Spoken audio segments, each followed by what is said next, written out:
నమస్కారం అండి.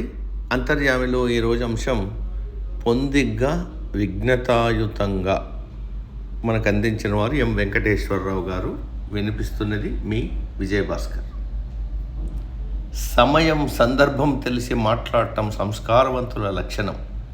అలా కాకుండా అన్నింట్లో తలదూర్చి అప్రస్తుత అధిక ప్రసంగాలు చేసేవారు తమకు తెలియకుండానే అవివేకాన్ని బయటపెట్టుకుంటారు. మాటలపై అదుపు, వాటి ప్రయోగంపై పొదుపు లేకపోతే జీవితం గండిపడ్డ చెరువులా మారుతుంది. దేని గురించి ఎంత ఆలోచించాలో అంతే ఆలోచించాలి.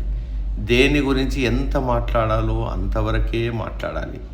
ఎక్కువ మాట్లాడని వారంతా తెలివైన వాళ్ళని అనలేం, కానీ తెలివైన వాళ్ళు మాత్రం ఎక్కువ శాతం మితభాషలుగానే ఉంటారు. ఆలోచనలో సమగ్రత ఉన్నప్పుడే మాటల్లో స్పష్టత వినిపిస్తుంది. ఆలోచన స్థాయిలోనే మనల్ని మనం నియంత్రించుకోవాలి. ఆలోచనలు మాటలుగా మారే దశలోనూ మన అదుపులో ఉండేలా జాగ్రత్త వహించాలి. చాలామంది తమ మాట మీద తమకు నియంత్రణ ఉందనే భ్రమలో ఉంటారు. వాస్తవానికి చాలాసార్లు మన నోటికి మాటకు మనపైనే అధికారం ఉంటుంది.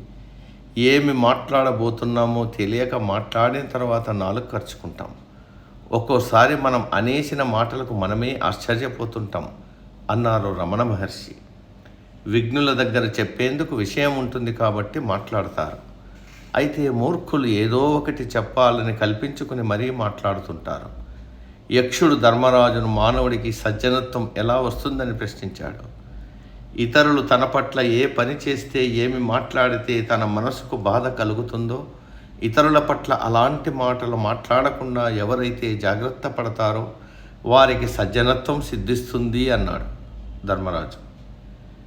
సమాజంలో మాటకు ఒక విశిష్ట స్థానం ఉంది. సందర్భోచితమైన మాట మాత్రమే మనిషికి గౌరవాన్ని ఇస్తుంది. ఇది ఎంత క్లుప్తంగా, అర్థవంతంగా, వినసొంపుగా ఉంటే అంత శక్తివంతమవుతుంది. పరిధి దాటని మాట మానవ సంబంధాలను బలపరిస్తే, పరిధి దాటిన మాటలు క్షణాల్లో వాటిని నిర్వీర్యం చేస్తాయి. మనకు అవగాహన లేని అంశాలపై చర్చించకూడదు. స్పందించాల్సిన సందర్భం కాని చోట మేధావి మౌనంగా ఉంటాడు. మనసులో యోచన, మాటలో సూచన, క్రియలో దక్షత, ఈ 3 లక్షణాలు ఏకమైనప్పుడే వ్యక్తిత్వం వికసిస్తుంది. నలుగురు మాట్లాడుకునేటప్పుడు కొంతమంది తగుదరమ్మా అంటూ వచ్చి తలదూరుస్తుంటారు. అడగకపోయిన అభిప్రాయాలను వెల్లడిస్తూ తమ మిడిమిడి జ్ఞానాన్ని బయట పెట్టుకుంటారు. అధిక ప్రసంగ ధోరణి ఆత్మ న్యూనతకు చిహ్నం. అది ఆత్మ గౌరవాన్ని దెబ్బతీస్తుంది. ధర్మ మార్గం పట్ల గౌరవం, సమయానుకూలంగా సర్దుకుపోయే గుణం, సమయస్ఫూర్తితో వ్యవహరించగలిగే యుక్తి, సందర్భోచితంగా మాట్లాడే ప్రజ్ఞ ఉన్న వ్యక్తి సర్వ కార్యాలను సాధించగలడని ఒక సుభాషితం చెబుతోంది. స్నేహం, వైరం, నిర్మలతత్వం, కళంకం, పుణ్యం, పాపం, ఔన్నత్యం, నీచత్వం వంటి మాటలను బట్టే వస్తాయి. సమయానికి తగినట్లు పొందిగ్గా విఘ్నతగా మాట్లాడాలని సనాతన ధర్మం హితవు పలికింది. సమాప్తం.